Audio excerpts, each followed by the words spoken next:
LADC budget song song được thôi ngõ cao rồi đó lúc này anh em bảo sống việc đón về hắn là lấy đón anh tiêu mà thôi mình phải đón vào Finance Commission là LADC chân tu anh đi chú abo mong được cái bèn chứ à bác sẽ khát bằng cái đón luôn chứ thế rồi cho nên khi sao biết rồi thì lệ tụng vào vào người ta bỏ một lồng thu sorkhar là cùng vấp thì ram men đó thì lo thì hay bị thế cái này cho sorkhar trả đi cuối sau cần được lại là mà yaวันที่เราลงเสียงกันsorkharเราคงทำลงเสียงกันไป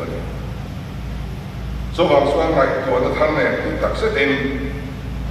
ที่กันเดียร์นายรวมมันก็ตักกันเสียมันนี่